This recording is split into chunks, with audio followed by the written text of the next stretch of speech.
عوام ہوشیار، خبردار، گدھے کا گوشت پکڑا گیا ہے خانیواز سے۔ جی ہاں، 6 من کا گوشت برآمد ہوا ہے اور 2 ملزم گرفتار کر لیے۔ کا گوشت مبینہ طور پر ہوٹلز میں سپلائی کیا جاتا تھا۔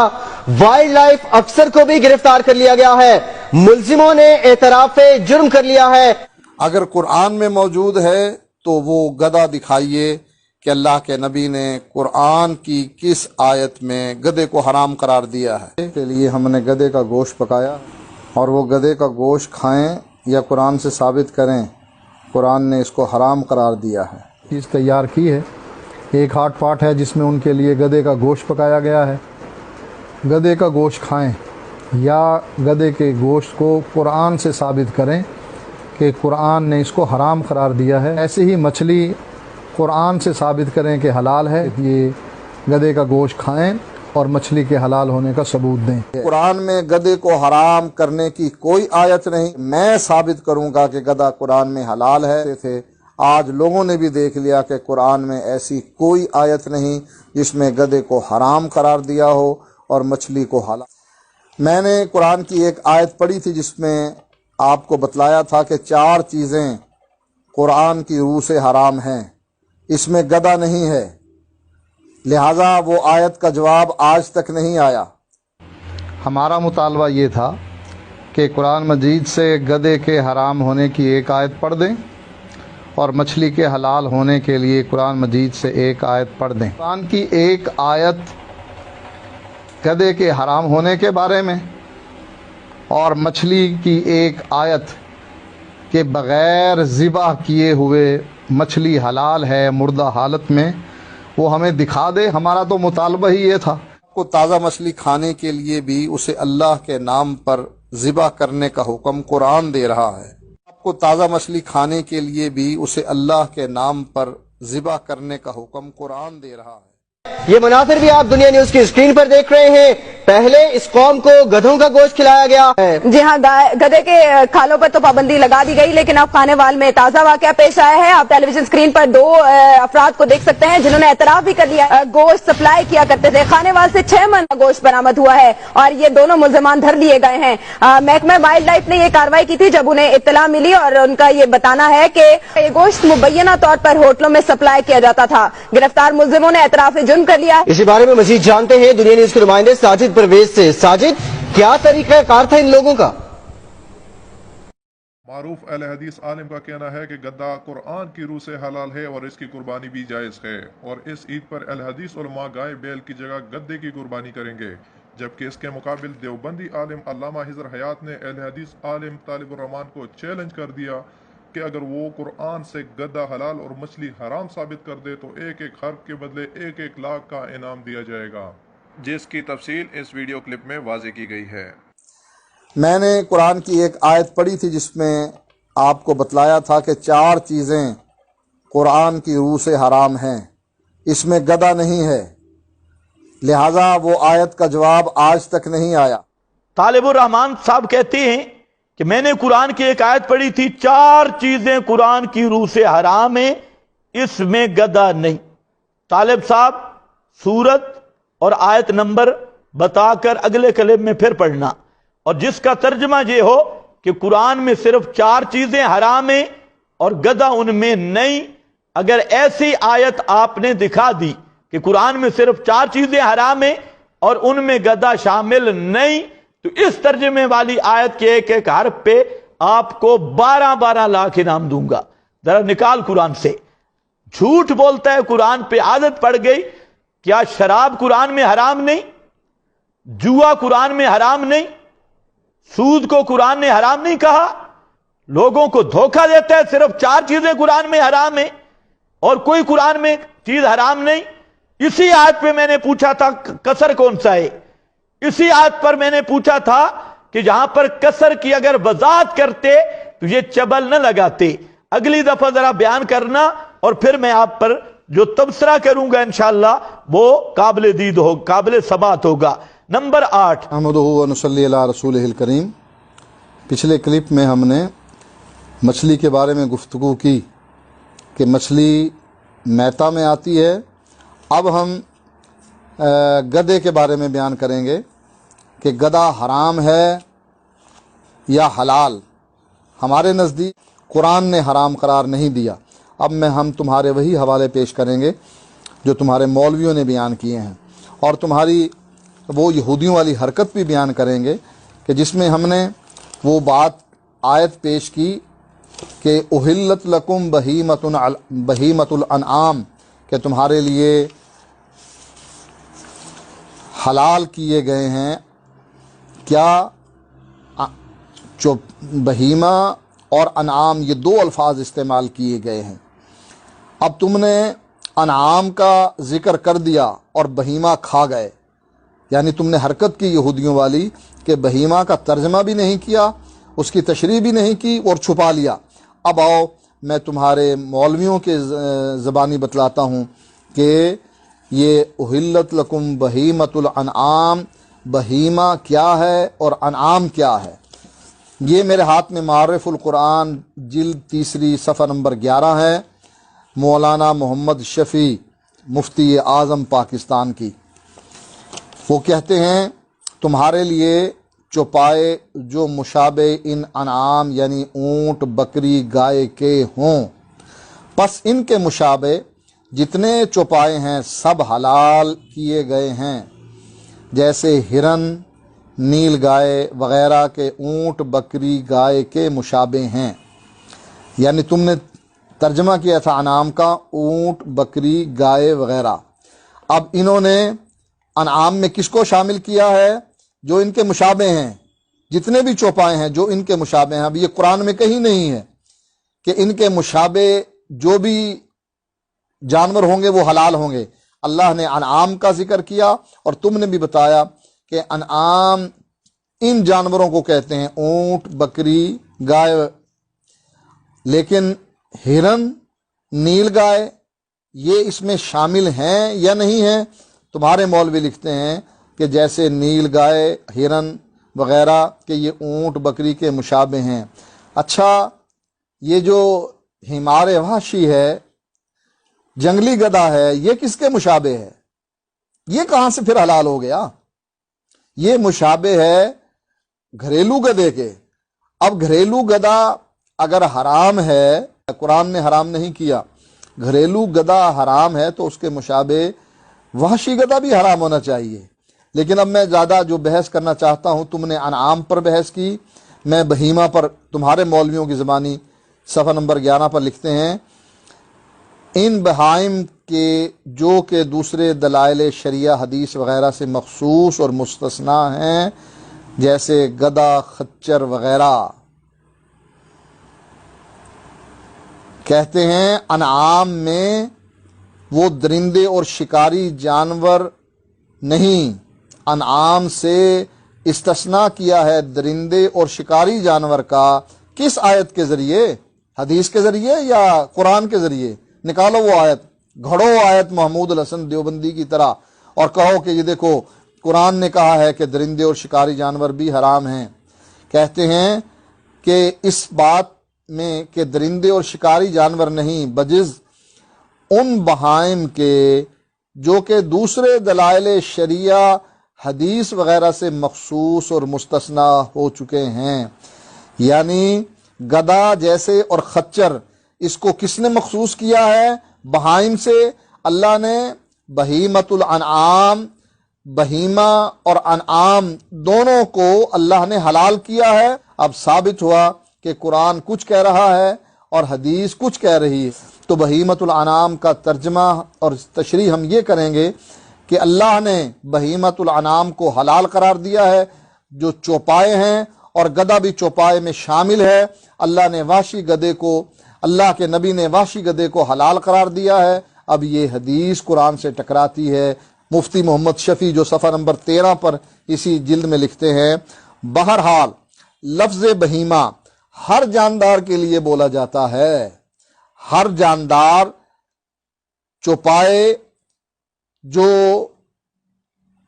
4 پائے رکھتے ہوں، تم اس میں شامل نہیں، تم 2 پائے والے جانور ہو، جن کے 4 پائے ہیں، کہتے ہیں بہیمہ ہر جاندار کے لیے بولا جاتا ہے۔ اور بعض حضرات نے فرمایا چوپایا جانداروں کے لیے یہ لفظ استعمال ہوتا ہے، یعنی جس کی 4 ٹانگیں ہوں۔ تو 4 ٹانگیں تو گدھے کی بھی ہیں، وہ گدہ تمہارے لیے حلال ہے قرآن کی روح سے، کیونکہ اللہ نے فرمایا احلت لکم بہیمۃ الانعام، جیسے بسم اللہ کہہ کر تم کتے کو ذبح کرتے ہو اور تمہارے لیے اس کا گوشت پاک ہو جاتا ہے، بے شک نہ کھایا جائے لیکن پاک تو ہو جاتا ہے، اسی طریقے سے قرآن کی روح سے تمہارے لیے اب گدہ بھی حلال ہو گیا، لہٰذا قرآن کی روح سے تم کھاؤ۔ ابھی طالب صاحب نے ایک نیا شگوفہ چھوڑا، آیت پڑھی احلت لکم بہیمۃ الانعام،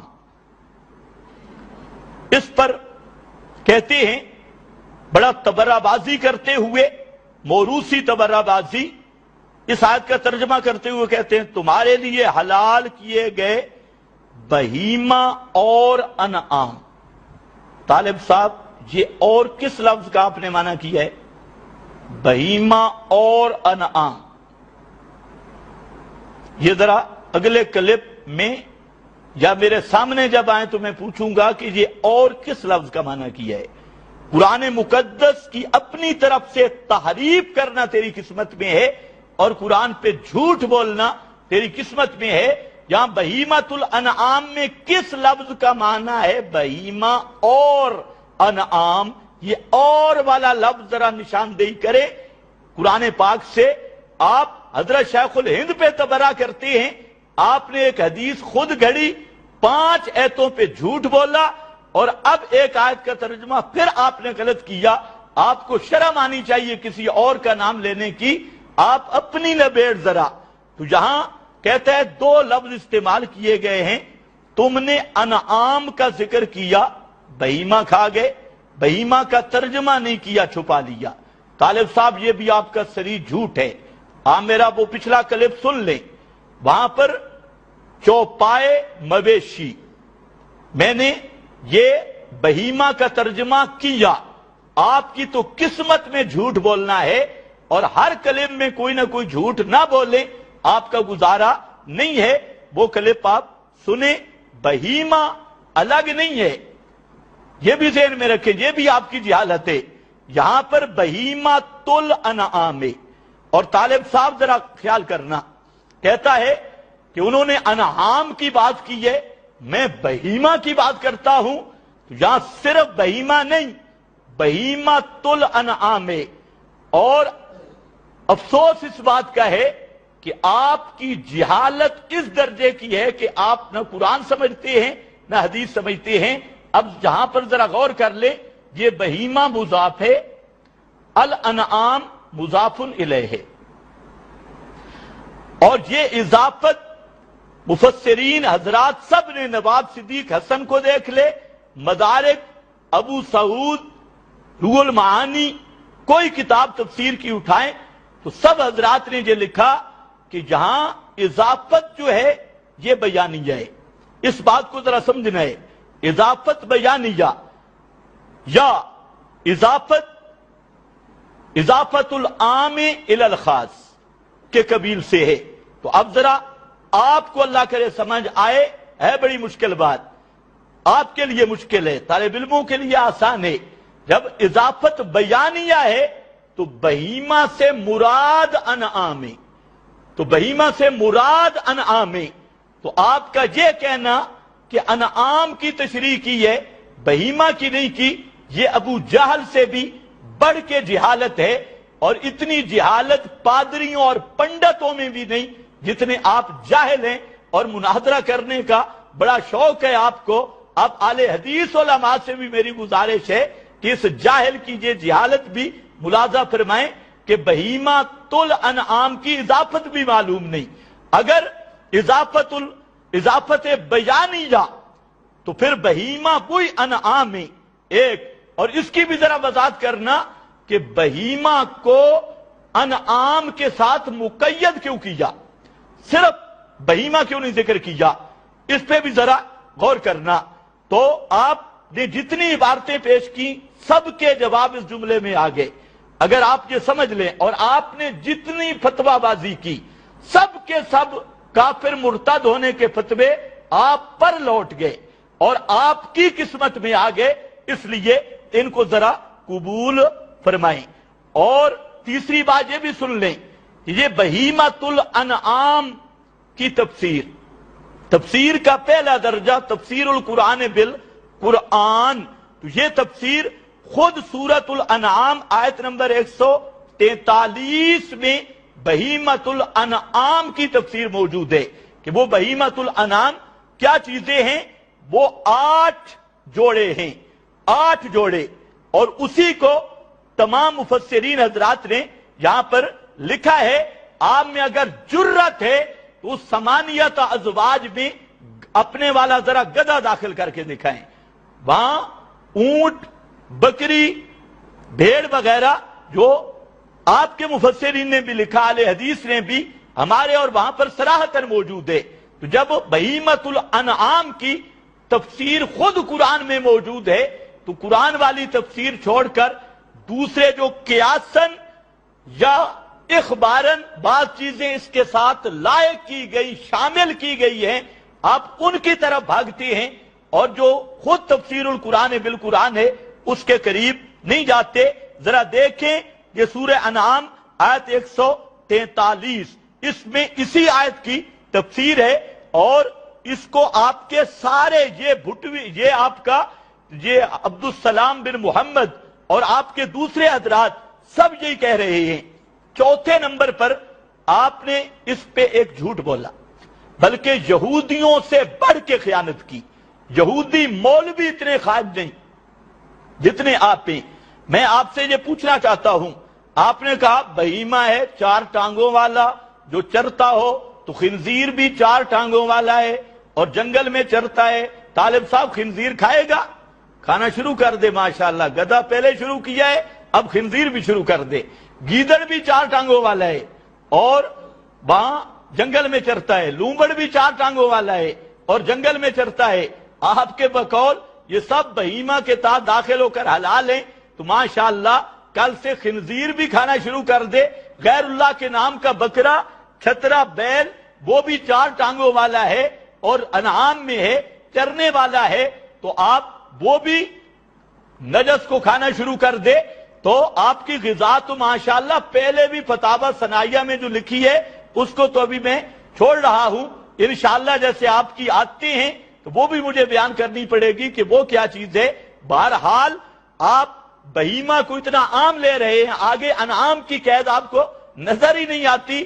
تو اگر ایسا عام بھئی 4 پاؤں ہوں جس کے اور جنگل میں چرتا ہو تو خنزیر کے 2 پاؤں ہیں، تو خنزیر کھانا شروع کر، تیرے منہ میں تو اب خنزیر ہے۔ اور فتاوی ثنائیہ والی بات ساتھ کر لے تو خنزیر کے انثیین بھی شروع کر دے، وہ بھی تیرے مذہب میں جائز ہے۔ تو بہرحال آپ نے یہودیوں والی حرکت یہ کی، بلکہ یہودی آپ سے بہت کم میں، پنڈتوں اور پادریوں سے بڑھ کے آپ نے خیانت یہ کی کہ آیت کا اگلا حصہ چھوڑ دیا، لا تقربوا الصلاۃ پہ عمل کیا، وانتم سکارا کو پی گئے۔ یہاں آیت میں اگلا حصہ ہے الا ما یتلا علیکم، الا ما یتلا علیکم، مگر وہ جو پڑھے جائیں گے اوپر تمہارے۔ اب سنیے الا ما یتلا علیکم کا کیا معنی ہے، جس کو آپ چھپا رہے تھے۔ یہ آپ کے ابو نعمان سیف اللہ خالد آل حدیث عالم ہیں، وہ کہتے ہیں احلت لکم بہیمۃ الانعام، ان سے مراد اونٹ، گائے، بھیڑ، بکریاں ہیں، ان چوپاؤں میں درندے داخل نہیں۔ آگے ذرا سن، الا ما یتلا علیکم، یعنی اس حلت سے وہ جانور مستثنا ہیں جن کے کھانے کی حرمت قرآن یا سنت میں بیان کر دی گئی۔ طالب صاحب، الا ما یتلا کا معنی آپ کا اہل حدیث عالم کر رہا ہے کہ قرآن و سنت میں جس جانور کی حرمت آ گئی وہ الا ما یتلا والی آیت کی وجہ سے مستثنا ہے۔ اب آپ بتائیں کہ جب خود قرآن اس کو مستثنا قرار دے رہا ہے تو سنت میں گدھے کی جو حرمت آئی تو وہ بھی الا ما یتلا کا فرد ہے اس آیت کا، لیکن یہ آپ کی کھوپڑی میں سمجھ نہیں آئے گی، شاید آپ کے دوسرے اہل حدیث حضرات سمجھ لیں۔ اسی طرح آپ کے صلاح الدین یوسف، اس نے اپنی تفسیر مکہ میں اسی کو ذکر کیا کہ بہیمۃ الانعام، پھر لفظ سننا پھر کہ یہ نہ کہنا بہیمہ چھوڑ گیا کہ انعام ذکر کیا. بہیمت الانعام نر اور مادہ مل کر 8 قسمیں ہیں جن کی تفصیل سورہ انعام آیت نمبر 143 میں آئے گی. یہ بھی اور آپ کے ذرا اگلا حوالہ جگر تھام کے سننا. آپ کے لقمان سلفی یہ اہل حدیث عالم فرماتے ہیں یعنی یہ الا ما یتلا کا معنی کر رہے ہیں، یعنی اس حلت سے وہ جانور مستثنا ہیں جن کے کھانے کی حرمت قرآن یا سنت میں بیان کر دی گئی.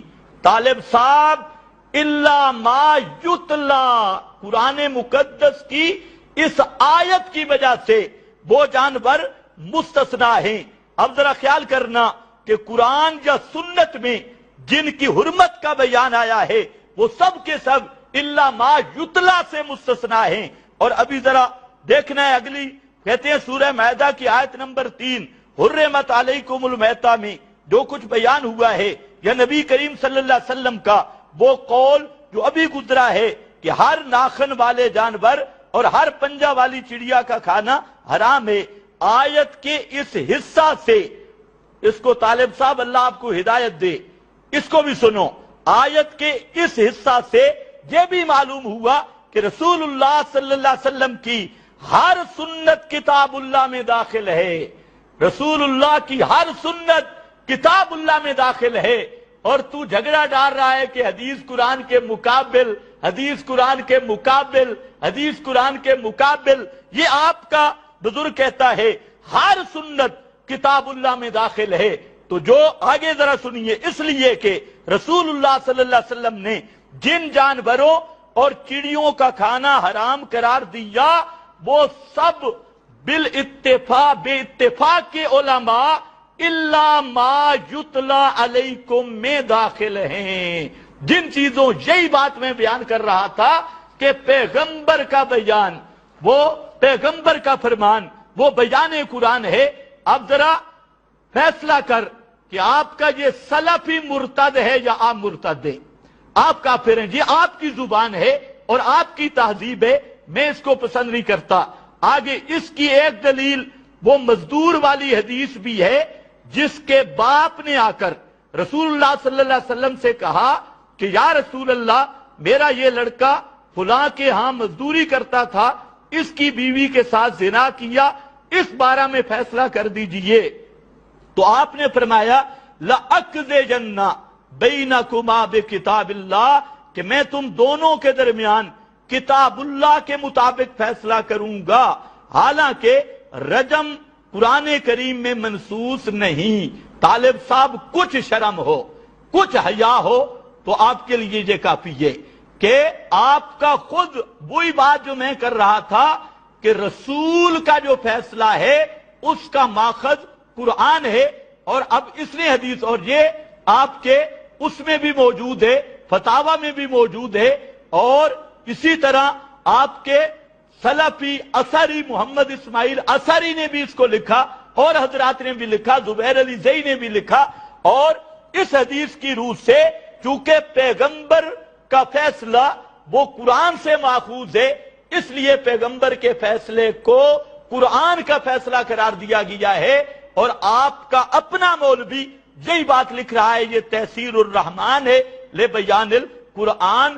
اگر کچھ اللہ آپ کو عقل دے تو آپ کے سب اعتراضوں کا جواب ہو گیا، اور بے حیا باشرچ خواہی کن اس کا کوئی علاج نہیں.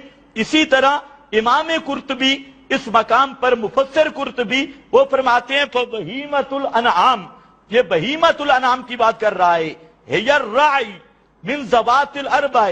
اس کے بعد کہتے ہیں قلت فعلی ھذا یدخل فیھا ذوات الحوافر، کہتے ہیں تو کہے گا کہ پھر بہیمہ میں ذوات الحوافر، یہ سنبو والا گدھا وغیرہ یہ بھی داخل ہے، یہ بھی داخل ہے لأنہا راعیۃ، کیونکہ یہ بھی چرنے والا ہے جس کا آپ ذکر کر رہے تھے.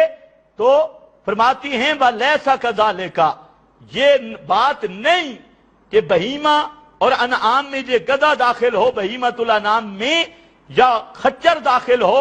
فرماتی ہیں اس لیے کہ اللہ تعالیٰ نے فرمایا بل انعام خلقہا لکم، یہ سورۃ النحل، اس پر ثم عطف علیہا قولہ والخیل والبغال والحمیرا، سورۃ النحل آیت 8۔ اللہ تعالیٰ نے پہلے ذکر کیا والانعام خلقہا، اور اس کے بعد اس پر عطف ڈالا والخیل والبغال والحمیرا فلما استانف ذکرہا وعطف علی الانعام، جب اللہ نے اس کا ذکر مستقل کیا اور ماقبل پہ عطف ڈالا، امام قرطبی کہتے ہیں دل علی انہا لیست منہا، تو اس بات کی دلیل ہے کہ یہ خچر اور گدھا یہ بہیمۃ الانعام کا فرد نہیں ہے۔ یہ آپ کے مولوی صاحب بھی کہتے ہیں، اور امام قرطبی آپ کے نواب صدیق حسن خان فتح البیان میں فرماتے ہیں کلو ذی ناب خارج عن حد الانعام، اسی بہیمۃ الانعام کی بات میں فرماتے ہیں کہ ہر ذی ناب وہ اس سے خارج ہے، بلا یدخل فیہا ذوات الحوافر، اور اس میں حافر یعنی گدھا خچر وغیرہ وہ بھی داخل نہیں، فی قول جمیع اہل اللغہ، تمام اہل لغت کا یہی قول ہے۔ نمبر 4، اب آپ میں کچھ بھی احساس ہو تو آپ کی پوری تقریر کا مکمل مدلل جواب آ گیا۔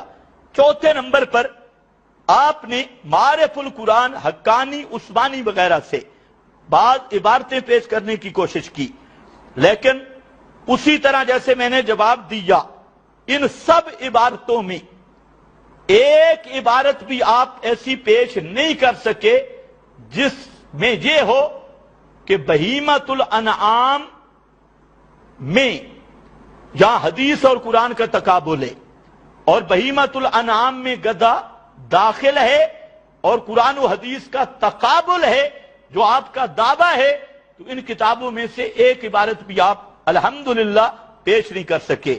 باقی جو آپ نے عبارتیں پیش کی ہیں تو جہالت کا تو کوئی علاج نہیں، یہ سب کی سب عبارتیں آپ کے خلاف ہیں۔ ان سب عبارتوں میں آ رہے ہیں 3 لفظ کہ گدھا وغیرہ مخصوص ہیں، مستثنیٰ ہیں، اور اس سے استثناء کا لفظ بھی آیا۔ تو جب ان سب عبارتوں میں مخصوص، مستثنیٰ، استثناء کا لفظ آ رہا ہے کہ گدھا اس میں اس سے خارج ہے، اس سے مخصوص ہے، اس سے مستثنیٰ ہے، تو تقابل کہاں گیا؟ آپ نے تو ثابت تقابل کرنا تھا، عبارتیں آپ پیش کر رہے ہیں مخصوص ہے، مستثنیٰ ہے، استثناء ہے، تو یہ اللہ آپ کو عقل دے، تو آپ کی پورے مذہب کا یہ عبارتیں بیڑا غرق کر رہی ہیں، اور جتنے فتوے آپ نے ان بزرگوں پہ لگائے یا مجھ پہ لگائے وہ سب کے سب کفر و ارتداد کے فتوے آپ کے منہ پر پڑ گئے اور الٹے ہو گئے۔ کیوں؟ یہ سب آپ کی جہالت ہی کا کرشمہ ہے۔ اور آپ نے مفتی محمد شفیع صاحب کا نام بھی پیش کیا معارف القرآن میں کہ مفتی شفیع صاحب کا ذرا سن لیجئے۔ مفتی شفیع صاحب کیا کہتے ہیں؟ کہتے ہیں والخیل والبغال والحمیر، ان کے فوائد میں سواری لینے اور ان سے اپنی زینت حاصل کرنے کا تو ذکر کیا، مگر گوشت کھانے کا یہاں ذکر نہیں کیا، گوشت کھانے کا یہاں ذکر نہیں کیا۔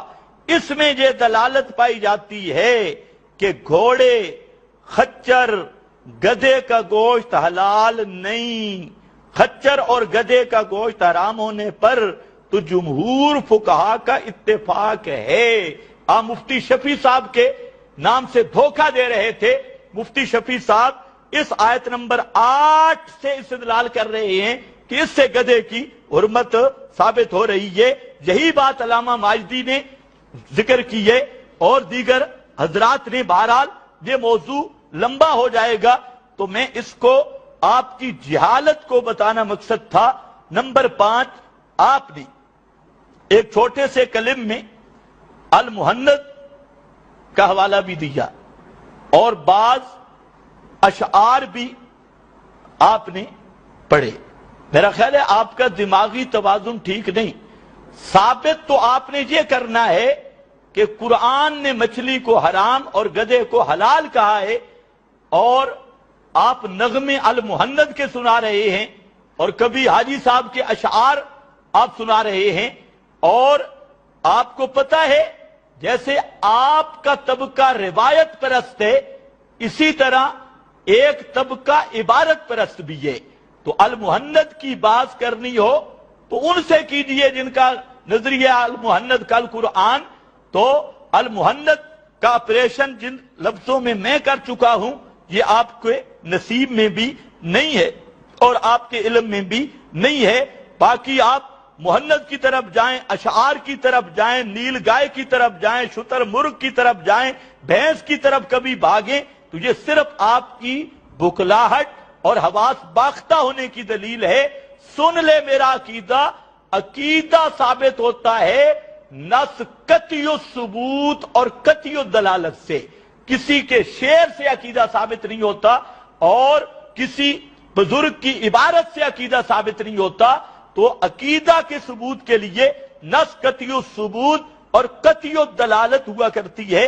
بہرحال آپ ان جنگلوں میں جانے کی ضرورت نہیں، ورنہ میرے پاس ہدیت المہدی بھی ہے، کنز الحقائق بھی ہے، آپ کے بزرگوں کے وہ یا علی مدد کے نعرے بھی ہیں، یا رسول مدد کے نعرے بھی ہیں، اور وہ ساری چیزیں میرے پاس موجود ہیں، لیکن میں بات کو الجھانا نہیں چاہتا اور آپ کو بھی کہتا ہوں موضوع کے پابند رہیں۔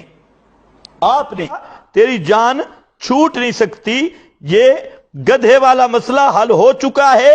اگر تیرے دماغ سے گدھا نہیں نکلا تو پھر ہمت کر، ذرا میرے سامنے بیٹھ اور 10 منٹ میں آپ کا گدھا اندر سے نہ نکال دوں تو پھر کہنا، جرأت کر۔ نمبر 17، طالب الرحمن نے قرآن پر جھوٹ بولتے ہوئے کہا کہ آپ کو تازہ مچھلی کھانے کے لیے بھی اسے اللہ کے نام پر ذبح کر کے کھانے کا حکم اللہ دے رہا ہے۔ سنو ذرا، آپ کو تازہ مچھلی کھانے کے لیے بھی اسے اللہ کے نام پر ذبح کرنے کا حکم قرآن دے رہا ہے۔ آپ کو تازہ مچھلی کھانے کے لیے بھی اسے اللہ کے نام پر ذبح کرنے کا حکم قرآن دے رہا ہے۔ طالب الرحمن صاحب، تو بھی اور تیری ساری ذریت بھی الٹی لٹک جائے، قرآن مقدس سے ایسی آیت نہیں نکال سکتے جس میں اللہ یہ حکم دے رہا ہو کہ مچھلی ذبح کر کے کھانی ہے۔ یہ آپ نے اللہ رب العزت پہ جھوٹ بولا ہے اور افتراء علی اللہ کفر ہے۔ میرا بھائی طالب صاحب، اب بھی توبہ کر لے، خدا کے لیے توبہ کر لے، تو نے اللہ پہ جھوٹ بولا، ورنہ ہمت کر اور 30 پاروں والے قرآن سے ایسی آیت نکال کے دے اور 10 لاکھ روپیہ انعام وصول کر، جس آیت کا یہ ترجمہ ہو کہ مچھلی کو اللہ کے نام پہ ذبح کر کے کھانا ہے۔ لیکن طالب صاحب مر جائے گا، لیکن ایسی آیت پیش کر سکتا نہیں۔ آپ خدا پہ بھی جھوٹ بولتے ہیں، رسول پہ بھی جھوٹ بولتے ہیں، بزرگوں پہ بھی جھوٹ بولتے ہیں۔